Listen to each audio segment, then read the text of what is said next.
Bihar politics में आजकल पप्पू यादव बड़े एक्टिव हैं। सांसद राजेश रंजन उर्फ पप्पू यादव ने अब लोकसभा में पूर्णिया और बिहार के विकास से संबंधित मुद्दों को बड़े मजबूती के साथ उठा दिया है।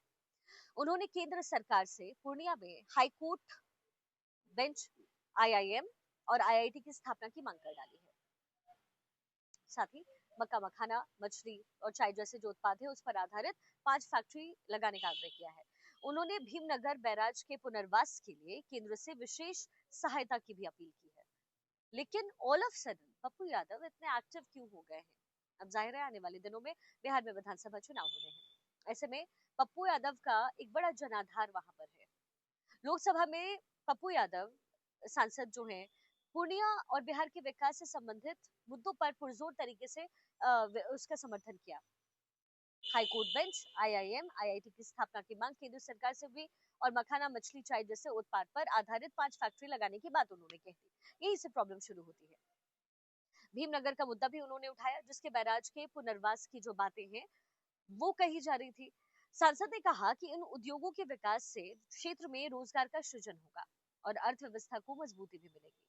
इसके साथ ही उन्होंने विशेष राज्य का दर्जा, विशेष पैकेज की जो आवश्यकता है उस पर भी बातचीत की है। उनकी तरफ से ये कहा गया कि बिहार में ये बंद पड़ी जो जूट मिल है, चीनी मिल है और जो अलग अलग फैक्ट्रीज हैं, उनके पुनर्वास के लिए केंद्र को ठोस कदम उठाने की जरूरत है। देखिए, कई सवाल भी संसद में पप्पू यादव ने उठाए, जैसे कि नोटबंदी का मुद्दा, जीएसटी का मुद्दा, भ्रष्टाचार पर उन्होंने अपनी बातें रखी, सवाल उठाया। सांसद ने नोटबंदी को स्वर्णिम कदम बताते हुए सवाल ये उठाया कि भाई काला धन जो है और जो जाली नोटों से संबंधित कोई भी स्पष्ट आंकड़ा आखिर क्यों नहीं सरकार ने दिया। उन्होंने कहा कि जीएसटी प्रणाली बड़े व्यापारियों के लिए चोरी का एक माध्यम बन गया है, जबकि छोटे और मझले व्यापारियों को इससे नुकसान होता है। सांसद ने बिहार का जीएसटी बजट 5% कम किए जाने पर भी नाराजगी अपनी जाहिर की और पूछा कि भाई देखिए, झारखंड के 1.36 लाख करोड़ रुपए की जीएसटी राशि आखिर क्यों रोकी गई। उन्होंने पेंशन योजनाओं पर भी सवाल करते हुए ये कहा कि 400 की पेंशन अपर्याप्त है और इसे बढ़ाकर के कम से कम 2000 रुपए किए जाना चाहिए। प्रधानमंत्री आवास योजना और शौचालय निर्माण के लिए राशि को भी अपर्याप्त उनकी तरफ से बताया गया और इसे बढ़ाने की बात उनकी तरफ से की गई है। इसके साथ ही सांसद पप्पू यादव जो हैं, उन्होंने बिहार में शिक्षा और रोजगार की स्थिति पर गहरी चिंता व्यक्त की है। उन्होंने साफ कहा कि बिहार बेरोजगारी और पलायन के मामले में देश में सबसे आगे है। उन्होंने बेरोजगार युवाओं को कम से कम 5 से 6 हजार रुपए भत्ता देने की अब मांग कर डाली है। इसके साथ ही आंगनबाड़ी सेविकाओं, आशा कार्यकर्ता के वेतन में वृद्धि का भी मुद्दा उनकी तरफ से उठाया गया है। लेकिन ये सब कर क्यों रहे हैं वो? पप्पू यादव ने बिहार को बाढ़ सूखे से नुकसान की ओर ध्यान दिलाते हुए कहा कि प्रदेश में 3 हिस्से बाढ़ से प्रभावित हैं और उन्होंने बाढ़ और सूखा प्रबंधन के लिए ठोस योजना और रेल कनेक्टिविटी के लिए बजट बनाने का आग्रह किया है।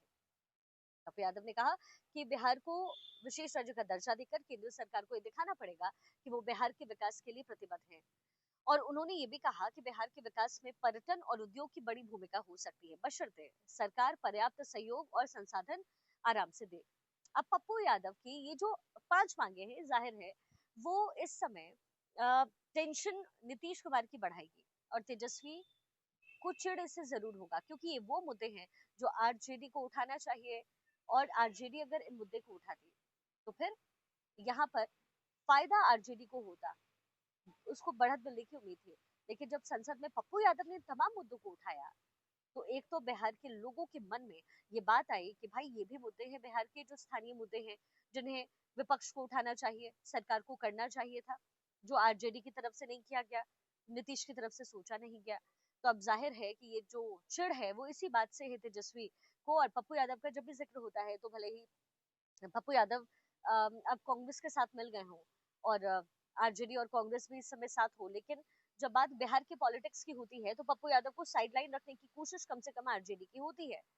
और यही अलग अलग सोचने की वजह से और अलग अलग रखने की वजह से पप्पू यादव अपने क्षेत्र में तो कद बढ़ा पाए, लेकिन नेशनली कद नहीं बढ़ा पाए।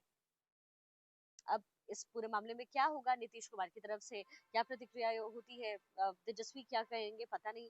लेकिन पप्पू यादव ने अपनी बात रखी और इसके साथ ही बिहार का जो सियासी पारा इस समय है वो बिल्कुल हाई नजर आ रहा है, क्योंकि जाहिर है आने वाले दिनों में बिहार में चुनाव होने हैं।